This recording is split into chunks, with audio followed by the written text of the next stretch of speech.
Você já sentiu fome? Não essa fome que a gente resolve com um prato de comida, mas aquela que rói o juízo e faz a gente enxergar o que não devia.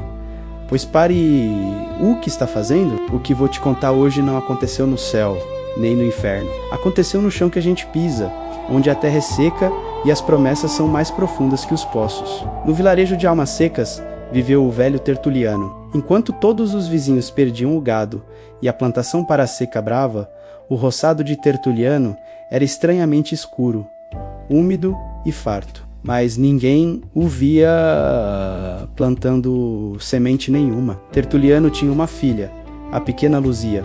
O povo estranhava porque a menina nunca saía de casa e toda vez que alguém passava perto da cerca, ouvia o velho cantando uma cantiga de ninar, mas com uma voz que parecia vir de dentro de uma caverna. Um dia, um vizinho curioso, movido pela necessidade de alimentar os filhos, pulou o muro. Ele esperava encontrar um estoque de milho ou um poço escondido. O que ele viu, no meio do roçado, foi o velho sentado no chão, oferecendo punhados de terra preta na boca de Luzia. A menina comia o barro com um prazer desesperador. O vizinho gritou de horror, mas Tertuliano nem se mexeu. Ele olhou para o homem com olhos que pareciam feitos de carvão e disse: "A terra não dá nada de graça.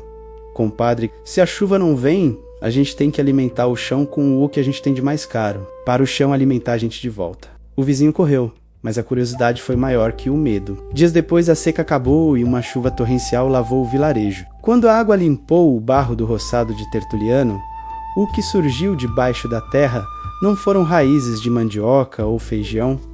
Eram ossos, milhares de ossinhos brancos e pequenos. O vilarejo descobriu que Luzia nunca existiu de verdade. Tertuliano tinha perdido a filha, no primeiro ano de seca, e no desespero. Plantou a menina e fez um pacto com o chão.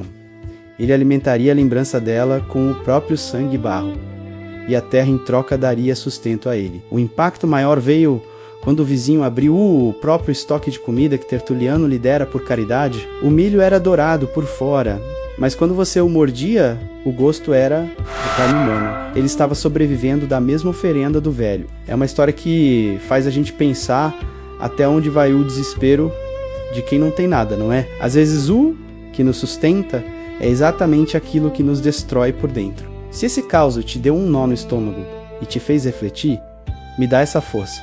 Curta o vídeo para que mais pessoas conheçam os mistérios do nosso povo. E comente aqui embaixo o que você faria para salvar quem você ama em um momento de desespero. Compartilhe com quem gosta de uma história que foge do comum. E não se esqueça de seguir nossa página para acompanhar os próximos relatos.